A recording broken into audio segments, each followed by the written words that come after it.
Olá, galera da etapa 2. Vamos fazer uma revisão hoje. A revisão está ali no nosso material na página 10 e 11. São 21 questões e eu vou responder cada uma e comentar com vocês, tá certo?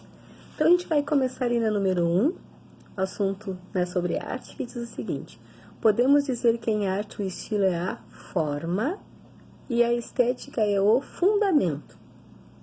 Explicando, né? Então, o estilo é a forma como a arte se apresenta, e a estética é o que a gente vê, é o que fundamenta, é aquilo que nos dá a visibilidade do estilo, certo? Lembra que eu até falei sobre moda, né? Então, se eu tenho um estilo clássico, a minha estética, né, o meu fundamento vai ser me mostrar o que esse estilo pede. Então, calça social, camisa, sapato social. Então, isso é a forma como essas duas palavrinhas se encontram. Estilo é a forma e a estética é o fundamento. Número 2. Na lista das diferentes manifestações artísticas, a música é considerada a primeira arte, não se esqueçam, né? A música é a primeira arte que o homem tem contato, porque o sentido da audição é o primeiro que a gente desenvolve. Já na barriga da mãe, a criança, então, ouve as vozes, reconhece. Então, quando ela sai, né, embaladinha, sempre tem uma canção, e isso faz com que a música, então, seja a primeira arte que o homem tem contato. Número 3. Cite as artes associadas à tecnologia atual. Então, atualmente, né, essa tecnologia mais voltada, né, para o digital. Então, a gente tem a fotografia, o cinema, jogos de computador e vídeo e a arte digital. Então, são manifestações que casam bem, então, com essa tecnologia que está em constante evolução, né? A gente vê a fotografia, por exemplo, que não faz muito tempo a gente tinha as máquinas analógicas, né? E que hoje a gente tem a máquina digital, a gente tem fotografia no celular, então, são coisas que evoluem muito rapidamente. Número 4. No que consiste, então, o estudo da história da arte? Então, o estudo dos movimentos artísticos, nas modificações da valorização estética, nas obras de arte dos artistas. Então, os movimentos, né, cada um tem um tempo para acontecer, né? Romantismo, realismo, impressionismo, esses são os movimentos, né? A mudança na valorização estética nos mostra como a sociedade começa a ver os padrões estéticos. Então, lá no século XIX, o padrão físico feminino, por exemplo, era mais cheinho, mais gordinho. Depois nós chegamos no século XX, isso mudou, porque muda a visão de mundo, então é uma visão mais fitness, né? E as obras de arte e os artistas, né, que ficaram na história, que a gente sabe, então, né, desde Leonardo da Vinci, o Pablo Picasso, né, Tarsila do Amaral, então são artistas que ficaram na história e a gente sabe, então, das suas obras, da sua vida, através da história da arte. Número 5. Os efeitos de luz e sombra estão intimamente ligados a quais conceitos? Então, aos conceitos de bi e tridimensional. Bi, 2 dimensões, tri, 3 dimensões. Número 6. Observe a imagem abaixo e complete os espaços indicados pelas flechas. Então, aqui a gente está vendo, né, a nossa esfera. Aqui tem a luzinha incidindo sobre ela. Aqui tem a parte iluminada. A parte que não recebe luz, aqui atrás da esfera, é a sombra própria.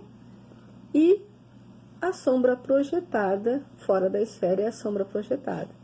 Então, no objeto a gente tem sombra própria. E lá no chão a gente tem a sombra projetada.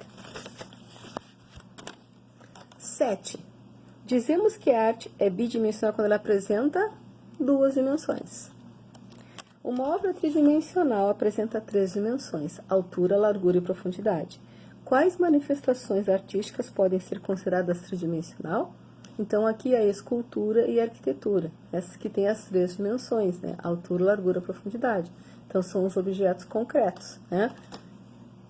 Como isso, por exemplo, eu posso pegar. Então, isso aqui é tridimensional. Já quando a gente vê uma foto ou um desenho no papel, isso já é bidimensional, certo? Número 9. O exemplo abaixo representa a fonte natural ou artificial? É uma vela, então é fonte de luz artificial. A única fonte de luz natural que nós temos é o sol, não esqueçam. Número 10. O barroco foi um movimento artístico que usou o jogo de luz e sombra para criar o que em suas obras? Um clima dramático. É o mesmo clima que a gente vê hoje em filmes de terror, por exemplo, ou suspense. É a mesma coisa da obra barroca. Então, cada vez que a gente mexe com a escuridão, cada vez que a gente mexe com essa sensação, né, de luz e sombra na imagem, a gente desperta alguma coisa no emocional das pessoas. Então, a gente cria um drama, né? A gente cria esse clima, assim, do que vai acontecer. Mesmo nos maiores clichês, como eu comentei para vocês, filme de terror, né? Do tal do sótão, que vai descer, vai encontrar uma escada e vai apagar a luz, e vai, né? Mas mesmo assim, isso ainda mexe porque são conceitos, né, que não estão ligados ao mental, né? E sim às nossas emoções e como a gente lida com essa questão da luz e da sombra. Número 11. Observando o desenho abaixo, escreva o que vem a ser o ponto de fuga e qual a sua utilidade. Então, aqui a gente tem, né, lá o ponto de fuga. Todas as linhas do quadro estão fugindo para lá, né? Então, o ponto de fuga é para onde convergem todas as linhas. Para que ele serve? Para direcionar o nosso olhar para lá, direcionar o olhar do espectador. Número 12. Quais são os elementos da perspectiva? São 4 elementos.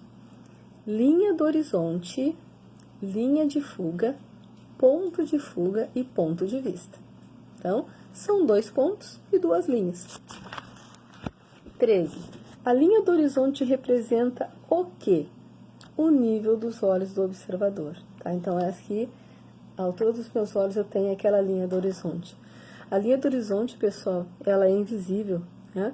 Mas ela determina como a gente enxerga, né, a divisão entre o que está no chão e o que está no céu.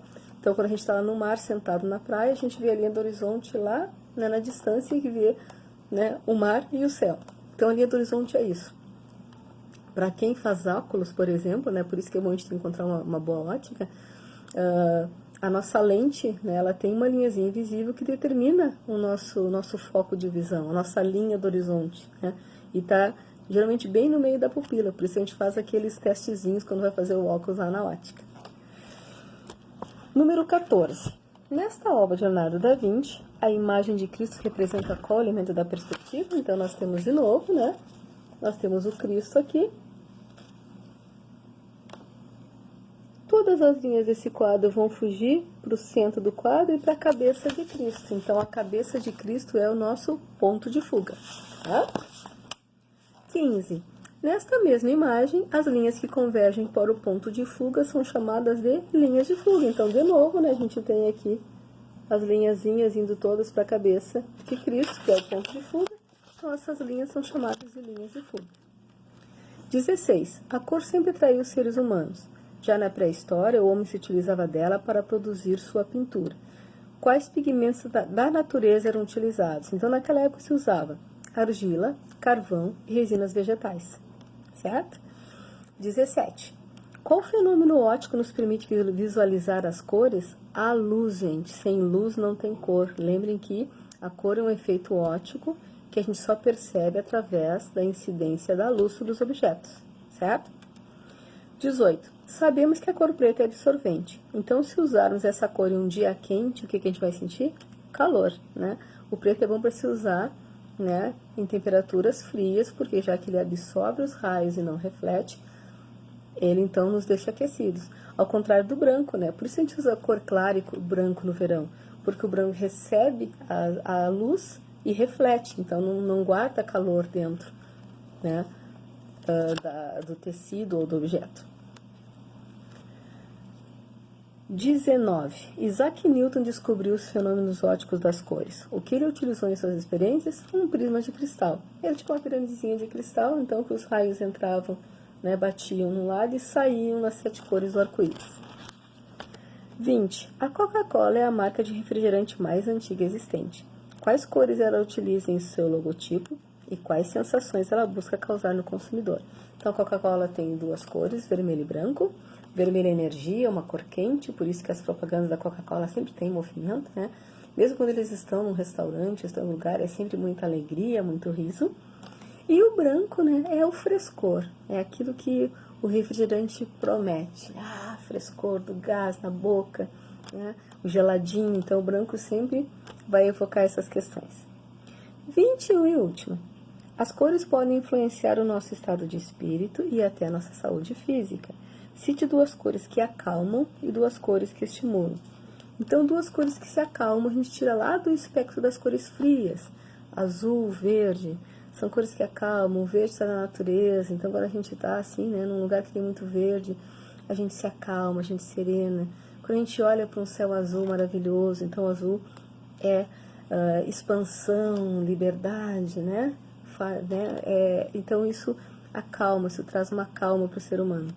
Já as duas cores que estimulam, né? Então quando a gente está num dia de sol, o sol é estimulante, então o amarelo estimula, o laranja estimula, o vermelho estimula, né? São cores que fazem com que a gente fique mais alegrinho, né? Mais com vontade de fazer as coisas. Certo, pessoal? Eu espero que vocês tenham gostado. Qualquer dúvida, eu estou lá no Face. Eu agradeço muito, muito, né, a presença de vocês aqui, a confiança de vocês.